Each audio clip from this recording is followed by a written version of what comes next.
not what your country can do for you. Ask what you can do for your country. We have to rise above challenges and find strength in the midst of adversity. We are in a battle of good versus evil. Satan is the father of confusion. I don't care what they do to me. I'm going to keep calling them out.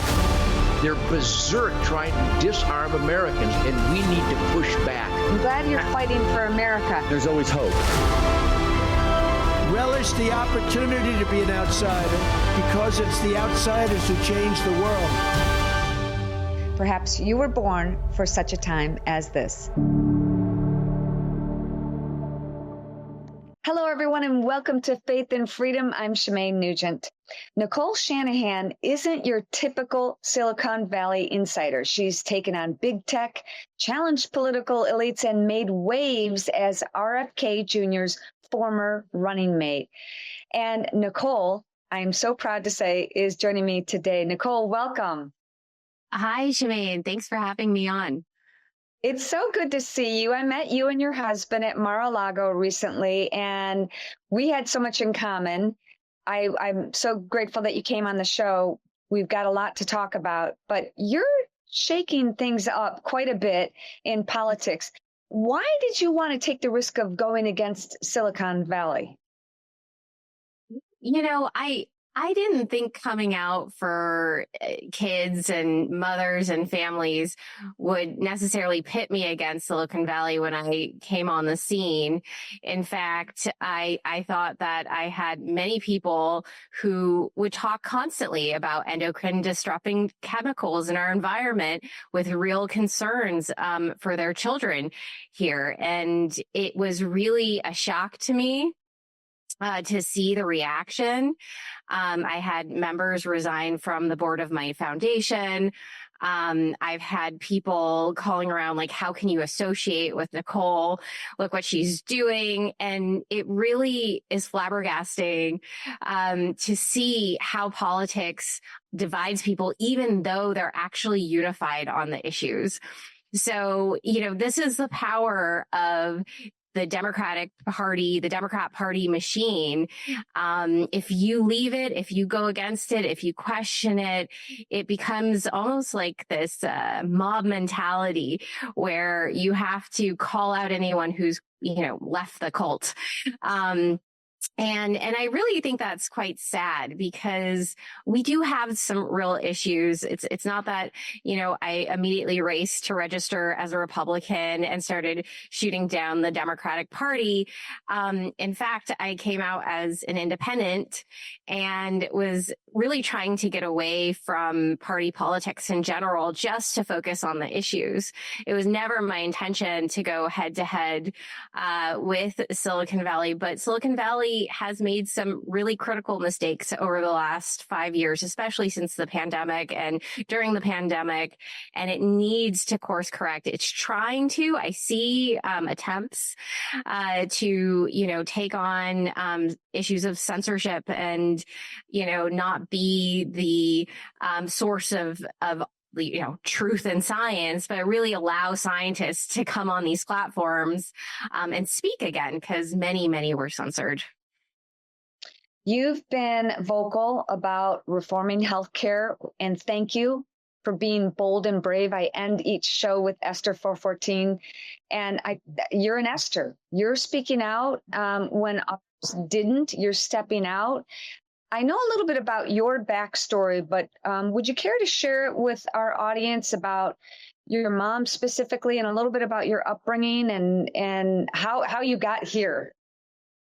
Yeah, so my mom was born in Guangzhou, China, and our family lineage is actually from Macau. And my great-great-grandfather was a appointed governor of Macau to build Macau. It was a kind of a jungly island. But anyways, communism ripped my family apart, and many of them left Macau for Hong Kong or Guangzhou.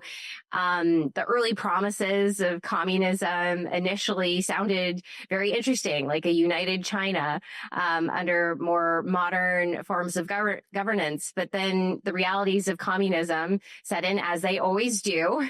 And it was not a good place to be. So my mother came to the United States as a student under Deng Xiaoping, who to this day I still think is one of, had China just followed the path Deng Xiaoping wanted to take it on, we wouldn't be in the mess we are in globally today and geopolitically today. But that's a longer story. But anyway, so my mother ended up here in California going to school. Met my father, got married. I was born here. My father is Irish, German in descent, and a second generation American.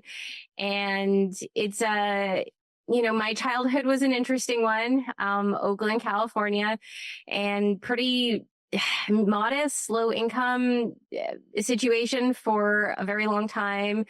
And, my family was plagued by some of the same demons that many families are unfortunately plagued with: mental health issues, alcoholism, financial issues, just general struggles. And so had to kind of bring myself up by my own bootstraps and worked really hard, but have always loved putting in good effort. And so, I think my story is one of, it's very American in many ways. I'm from Oakland, California, and I really believed in merit-based approaches and worked really, really hard, got myself through law school, became a patent paralegal as a kid before I could even afford law school, so that eventually I could go to law school, started an early AI company in the patent space, sold it, and then kind of, found myself in the middle of Silicon Valley and part of the Silicon Valley elite. And how did you hook up with RFK, and what was all that like for you personally and also professionally? And you mentioned about how communism divided families. Obviously, did this divide your family as well? Yeah, it's it's a pretty kind of long story, but I've spoken about it before. I've always followed centralized medicine and trusted doctors, and I, even though I had heard the rumors about autism and being caused by an adverse reaction to vaccines, I didn't have access to the information to understand specifically how that works, the etiology of it. And so I always trusted doctors and found myself on this very unfortunate side of the dark side of medicine, with, the fact that I believe my child was vaccine injured and that I couldn't get the medical support I needed for her as symptoms started to show. And so that journey led me to finding RFK. I had not been aware of his work because it was censored, and it's disreputable here in Silicon Valley. And so I didn't find Bobby's work until actually he announced his run for president. Read the initial articles, and I said, I don't know that I can support him, because I believed also that the mainstream media wasn't so far askew from reality. And the last 2 years have just, broken reality open for me. And I've been able to see things that are just absolutely appalling. What's happened to our media is absolutely appalling. And, sometimes for people, you got to live it to believe it. And I lived through a lot of it. And I absolutely believe that we have a real issue in this country around tyranny, around authoritarianism, around fascist corporatism. And it's hurting us. It's genuinely really hurting us, and it's hurting our families. Absolutely. I agree with you. And I want to talk to you. I hope you can stick around for another segment, because I want to get into some of the other things that a lot of people don't really know about. And that's the effects of 5G and microwave frequency on the human body. And I want to find out also how you got into that, but can you stick around one more segment with me? Yes, would be happy to. All right, we'll be right back. Before I go, though, I want to tell you about the secret to better sleep. And Nicole will vouch for this, I'm sure, that sleep is so important. You know, if you miss a day of sleep, if you miss a night of sleep, the next day you are a wreck. And it takes a toll on your health, especially if it happens over and over and over for months or even years. I got sick and almost died from toxic mold in my home that was once featured on MTV Cribs. And I became a seeker. I had terrible insomnia, terrible debilitating migraines. And I became a seeker for health issues to cure myself and my family. And I stumbled upon My Pillow and Mike Lindell. And I started sleeping better, and so did Ted. And I want to encourage you to check it out if you haven't ever before. Mike Lindell is a true patriot, and he stands for God, family, and country, and the American dream, and putting forth effort and working hard. And he is paying back his employees like they're part of the team. So go to mypillow.com and use the promo code FAITH for a discount, mypillow.com, and grab your pillows and dog beds and slippers and sheets and all of those things, not just because they're good, because they are, but also to support a true patriot and God-fearing man, Mike Lindell. We're going to be right back with Nicole Shanahan. Don't go away. Relish the opportunity to be an outsider because it's the outsiders who change the world. Perhaps you were born for such a time as this. Do you ever notice how 5G towers just showed up overnight like weeds after a rainstorm? We're being told it's all for faster internet, but no one's talking about the potential health risks, the nonstop radiation, or the complete lack of transparency. Thankfully, not everyone's asleep at the wheel. Nicole Shanahan has been sounding the alarm on EMF and chemtrail pollution, and Nicole is joining us once again. Nicole, welcome. Thank you. Yeah, it's something that I think we all really need to be spending some time talking about. I really recommend you and your listeners look up the work of Dr. George Carlo. He was brought on almost 20 years ago under a congressional commission to research wireless safety. His findings back then were indicating that it does impact human health. It impacts our neurology, our cellular biology, our mitochondrial health. And when he started to break the news about that, even 20 years ago, he was silenced and the commission was disbanded. So it is an area, again, that, you know, our government should be looking out for us in our best interest. And instead they're protecting corporate interests. And it is an immediate concern because 5G is the most powerful transmission platform to date. And they're only making them more powerful. And 5G has nothing to do with getting a better cell signal, does it? There are multiple ways to get good cell signal. The packets that they're sending are denser as we have more people streaming on their cell phones. Those are very, very large data packets. So you do need quite a bit of high power to send those data packets. However, there's ways to do it versus these giant high power systems that are trying to aggregate as much data and transmit as much aggregated data as possible. You can underground some of it. You can have these relay centers that take lower power capacity to relay the same amount of data. But, you know, we are coming as a species up against a really big question. It's what can human biology sustain before it starts to break down? How much what we call polarized fields, because that's what happens to our native electromagnetic field, is that it becomes polarized when you send artificial magnetic transmissions around. So it polarizes our field, and we're living in that, we're breathing in it. It impacts all life, all cellular life on Earth is impacted by this.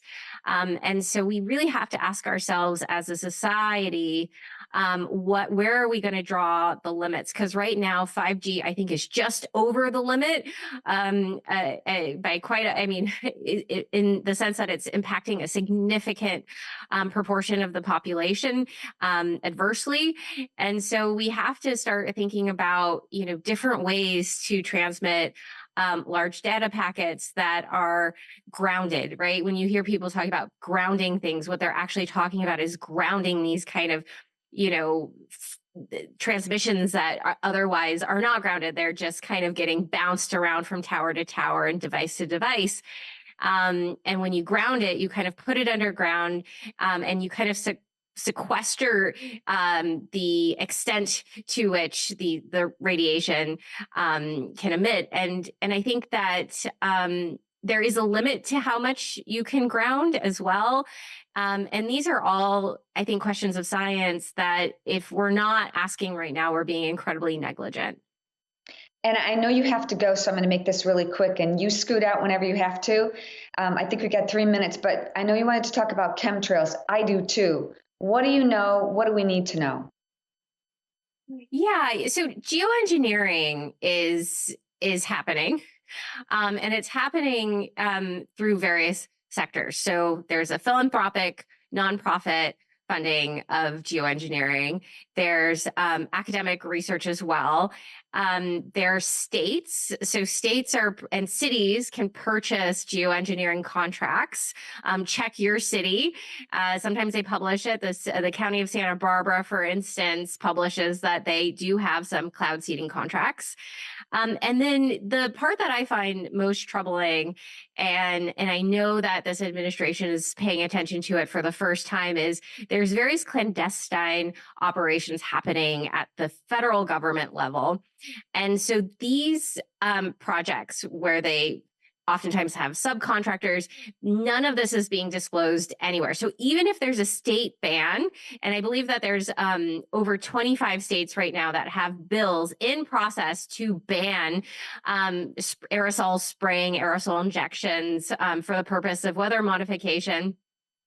Even if you ban at the state level, you can still have it happening above you in that state because the federal government is operating these programs.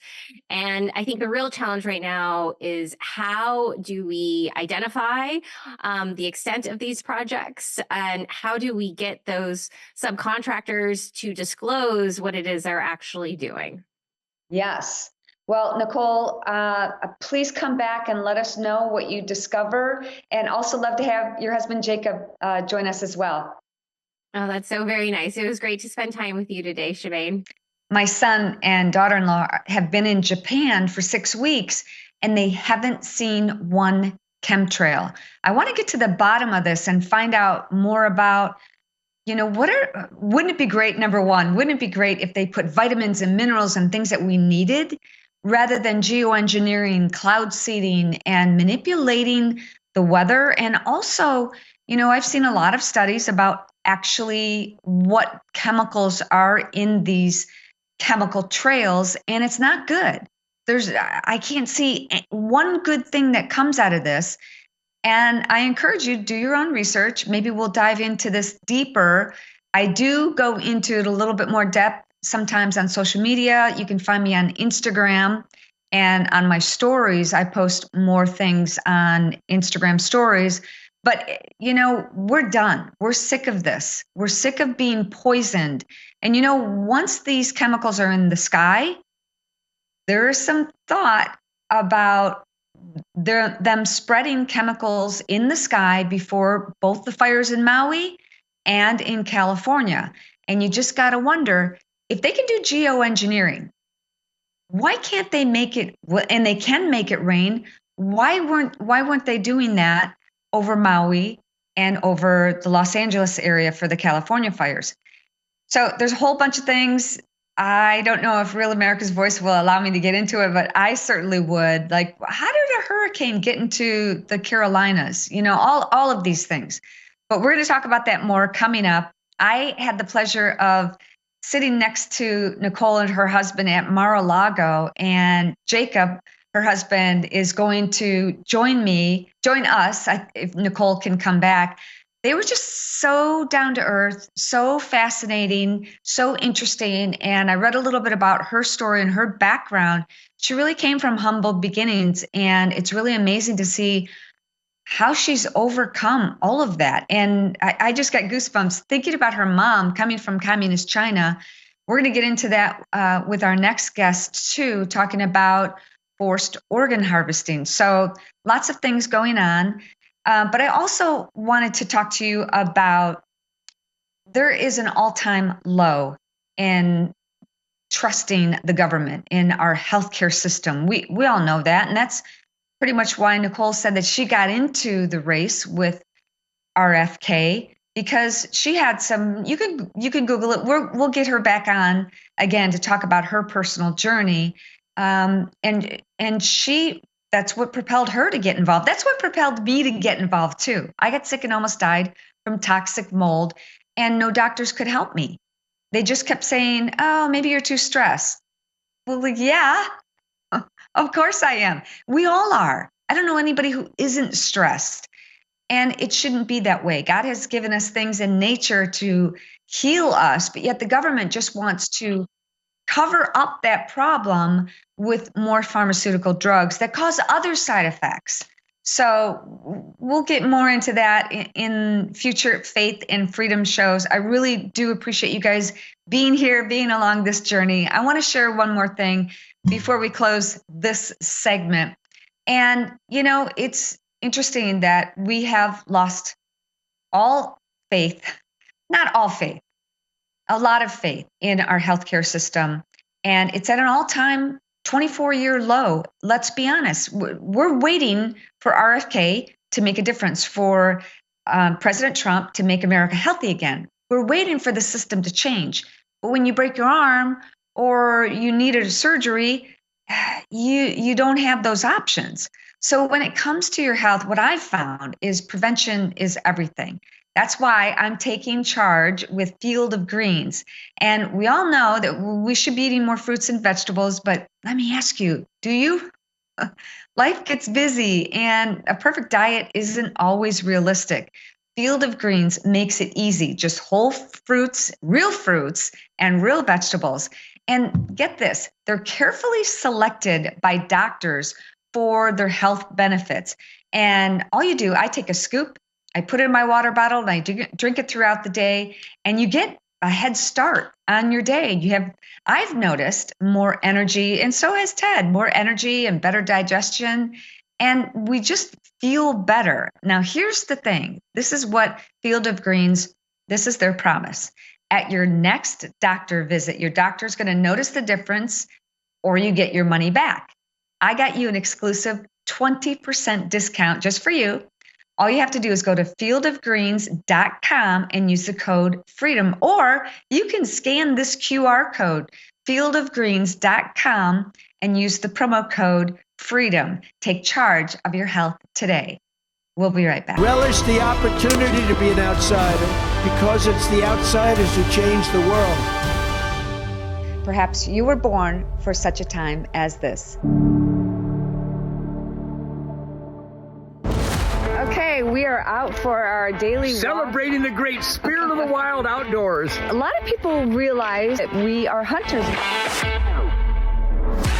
We love to hunt, and we love to have pure, lean venison. We're not always successful. So what do we do, Ted? Switch to America with Shemaine beef. We're going to actually go home and have a ribeye right now. We pulled it out to thaw, and I'm super excited because we've both been out hunting. It's tough. It's not like you can go, okay, God, cue the deer. I think I got 29 days in a row that the deer have avoided me. I don't know why that is, but we have switched to America with Shemaine beef to compensate for the days that the deer don't show up. Get the best, healthiest, natural beef in the world. I swear we believe in this stuff, and what goes into the sacred temple determines your quality of life and health. And quality beef, like Switch to America with Shemaine beef, is the best you can eat. Now, Jackson's way up there. We got to go catch him.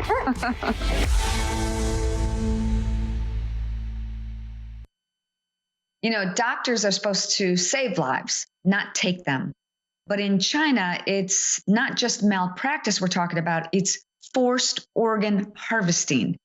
I know this is going to be tough to hear, so buckle up. But it's something that we all need to discuss because they're political prisoners and religious dissidents, and many of them are targeted for their faith. And sadly, they're being cut open for body parts. Joining me now is someone who's been sounding the alarm on this for years, Dr. Torsten Trey, a leading voice in the Doctors Against Forced Organ Harvesting. Dr. Trey, thanks for being here.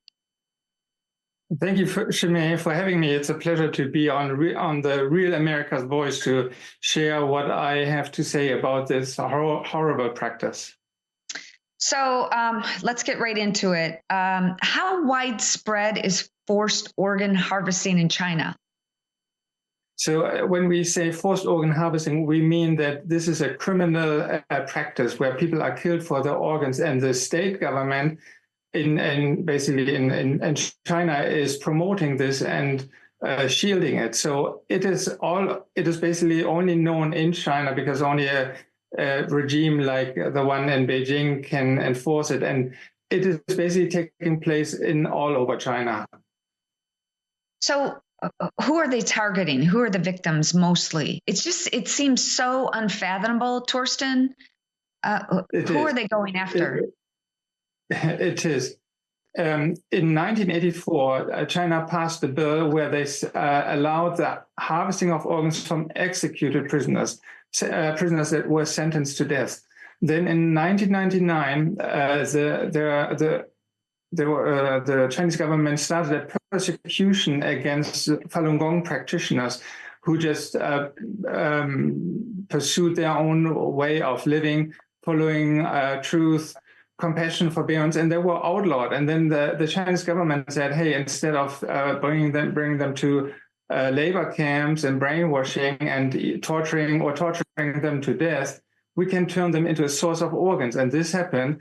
And starting from 1999, the numbers of annual transplants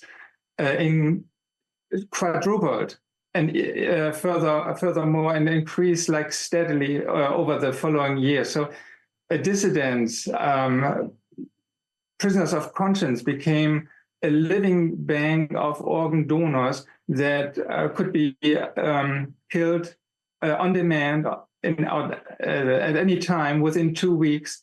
And that triggered the dramatic increase of the transplant numbers in China.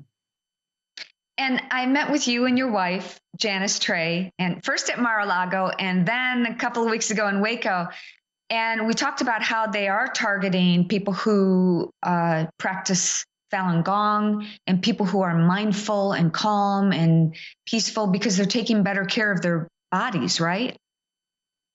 That is right. So the Chinese government acknowledged in 1998 that those who practice Falun Gong, a type of Qigong, had actually a healthy body. It was so strong that they said Falun Gong practitioners save the state $1,000, I believe, in health expenses per year. So the government knew the practitioners were healthy, and this is partially because they don't drink alcohol, they don't smoke.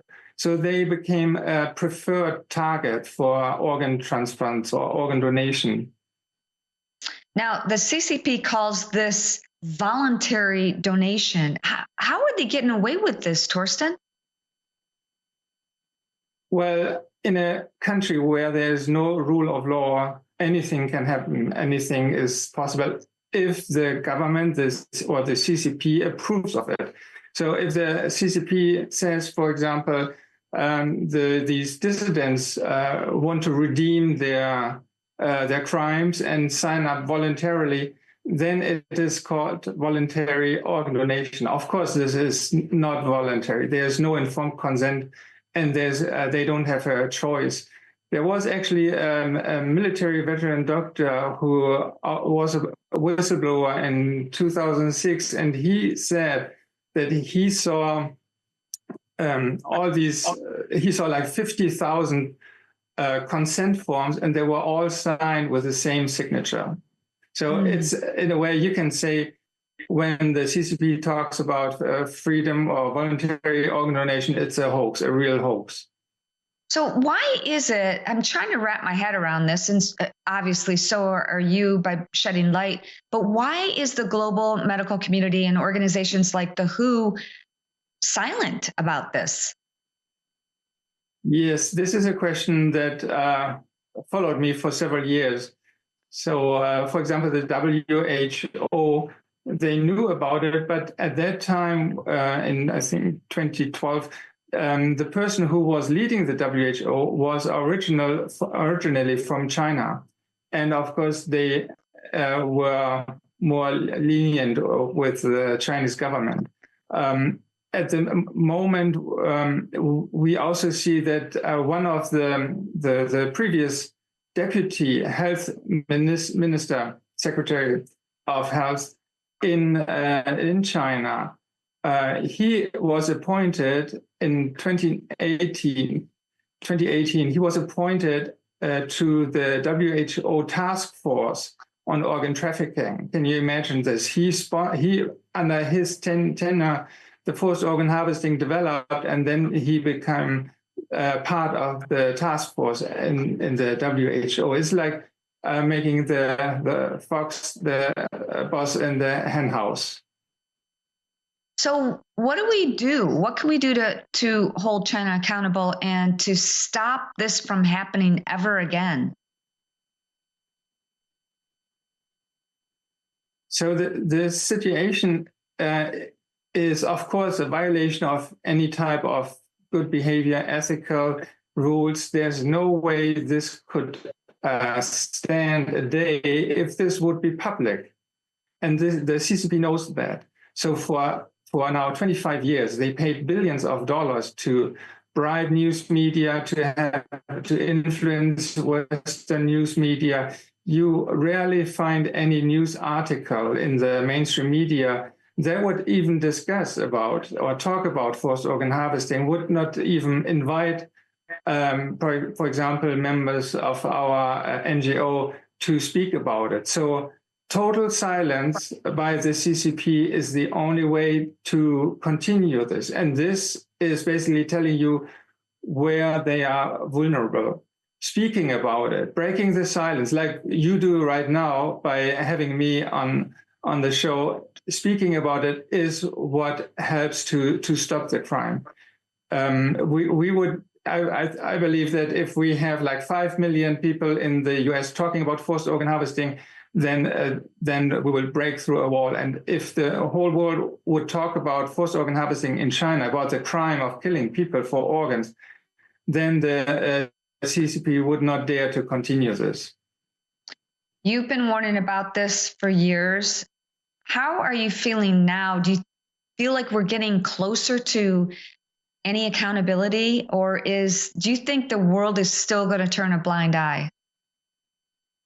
I think we are on a path in the recent years where the attention is increasing exponentially. So I think we are on a good path where we reach a critical mass of attention and awareness. And I believe that with social media, for example, if this topic could, go viral on social media, that would help tremendously to just make people aware, talk about it. We are working with congressmen and senators in the U.S. Congress to introduce and pass a bill that would address the forced organ harvesting. That would be a very good step. For example, if your viewers would call their congressmen and senators to pass these bills on in Congress, that would be fantastic. The bills we are talking about is on the House side, HR 1540, and on the Senate side, it's S817. Well, how do people find out? Let's make this viral. Everybody watching this right now, share this, and we'll have clips and snippets so that people can share individual segments. But how can people follow you and find out more about what you're doing? Well, one way is to go to our website, which is very simple, dafoh.org. On the website, there would be more information to find. We have a X account where actual information is shared. They could contact us via email, for example, at info@dafoh.org to find out more. We have a petition running that is addressed to several governments, so they can also sign up on that petition. So awesome. Well, thank you. Thank you. Sorry, we're up against a break. Thank you, Dr. Torsten Trey. We're going to share this message and spread it wide. God bless you. Thanks for joining me today. Tell your wife I said hi. Thank you, Shemaine. Pleasure to be here. Don't go away. We'll be right back. Relish the opportunity to be an outsider, because it's the outsiders who change the world. Perhaps you were born for such a time as this. When I was growing up, my friends and I would play outdoors all day during the summer and even the winter sometimes too. Our parents would just say, get out and stay out. And when we were thirsty, we would just grab the hose and drink out of the garden hose. You can't do that anymore. I mean, sadly, we don't even know what's in the water. Maybe just a little arsenic or volatile organic compounds. Who knows? I found Century Wellness System that removes harmful toxins and enriches water with essential nutrients. It's much healthier and cheaper than buying plastic water. Check out CenturyH2O.com and use the promo code HEALTHY10 for a discount. That's Century H2O, and the code is HEALTHY10. President Biden left the border wide open, and Americans are right to be concerned. Look, we know there's a lot of people coming across the border, just to build a better life for their families. And we get that. But when millions pour in all at once with zero accountability, and when bad actors like traffickers and cartel members and criminals slip through, it's just chaos. And it's not right. And Americans are concerned. Well, with President Trump, he's making the border security a top priority again. And he's focused on stopping the flow of criminals, rebuilding order, and giving law enforcement the backup that they so desperately need. And of course, the left is losing their minds over it. Joining me now is someone who knows exactly what's happening on the ground, Sheriff Mark Lamb. Sheriff, welcome. Thank you, Shemaine. It's great to see you again. Good to see you too. So why do you think the Biden administration allowed the chaos at the border to unfold? Well, they said it. Like, they wanted to reinvent America. That was one of Biden's slogans. You know, you go back to Obama, it was to fundamentally transform America. How do you do that? You replace Americans. You bring in people that aren't from this country. You bring in people that are relying upon our government and the programs that we so graciously fund as taxpayers. There's so much to this to unpack: voting, globalism. There's a lot of reasons of why I think they were doing it. But ultimately, in the end, the people of America, I think they need to understand and are understanding that it is Biden's policies that have put us in this position. And the American people, with the vote for Donald Trump, President Trump said, we want change and we want our border secured. And this is the number one issue for us. And I think they hit the ground running, and they're doing a great job, and they're doing what the American people asked them to do. So we've got about 50 million immigrants in the United States. It's the highest number ever. And let's be real, it's going to be really difficult to really deport them all.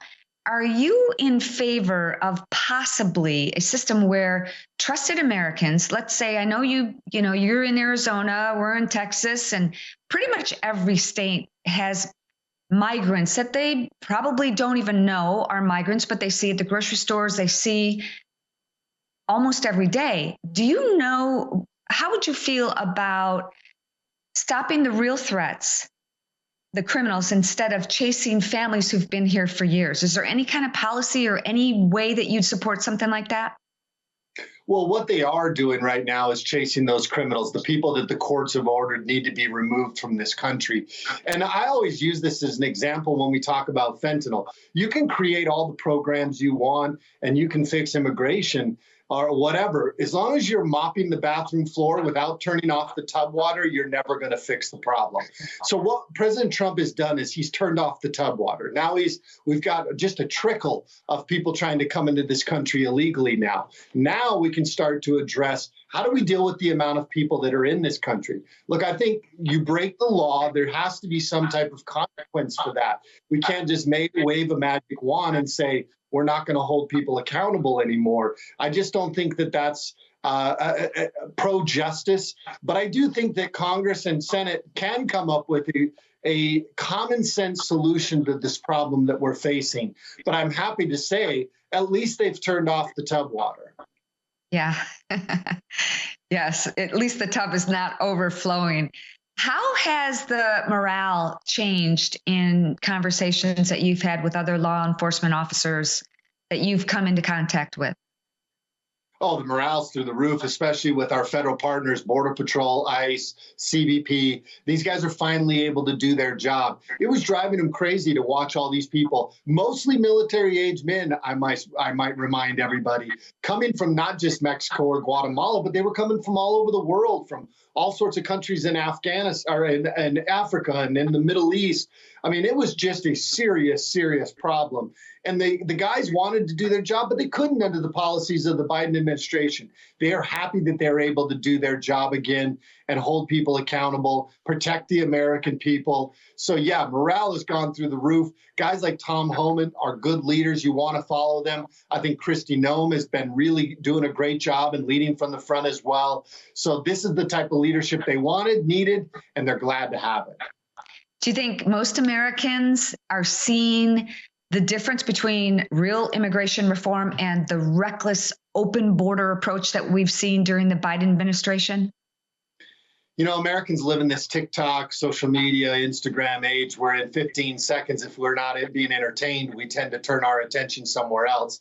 I'm a fear that Americans will quickly forget just how bad it was under Joe Biden and President Biden, those policies, as opposed to what we're getting used to now, which is good policies, America First policies under this administration.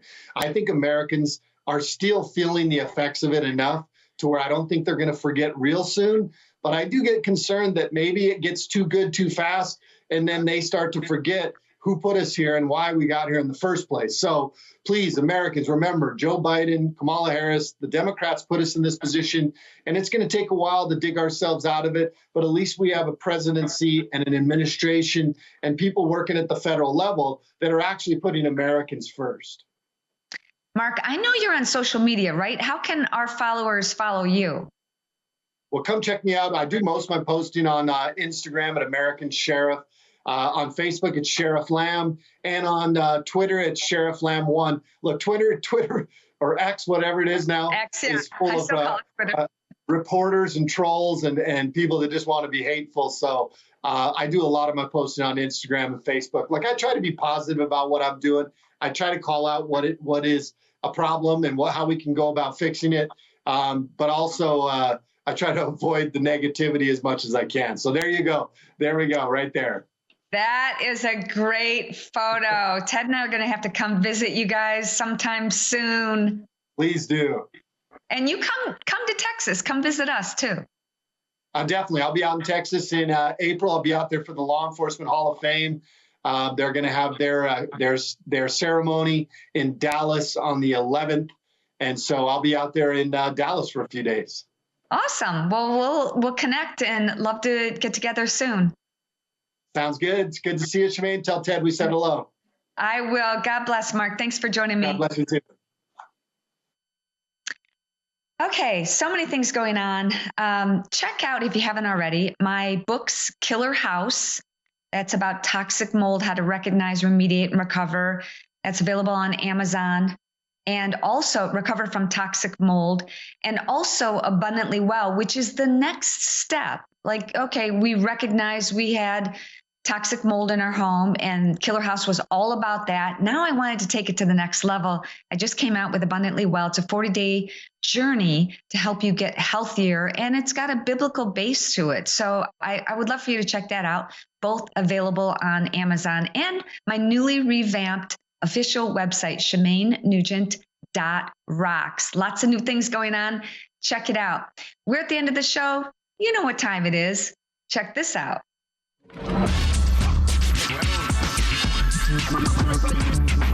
Woohoo! Where the hell's my banana?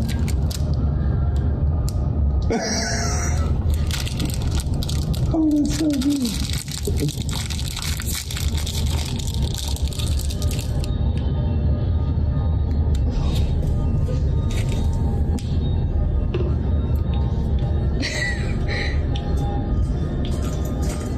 I'll take it first time. He said, come on, bring it around the side. He's smart. Watch. 90.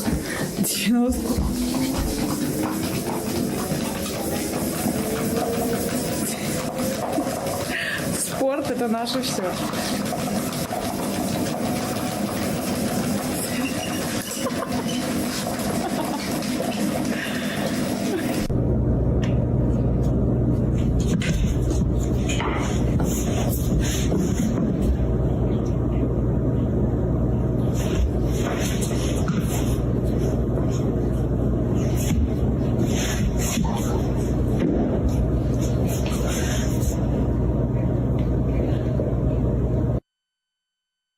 When Rocco was little, he used to do a voiceover for our dog Thunder, who was a puppy at the time. And we had his cat named M, and they were wrestling, and Rocco would do this amazing voiceover like he was, I think, Joe Rogan in the ring and talking about what was going on. Anyways, good times, good times. All right, guys, don't forget, I'm here every Sunday. I hope you are too. And check out the other shows that I've done. You can go to realamericasvoice.com, realamericasvoice.com, and watch Faith and Freedom anytime.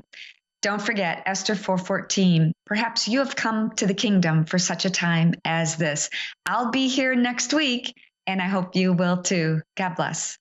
Relish the opportunity to be an outsider, because it's the outsiders who change the world. Perhaps you were born for such a time as this.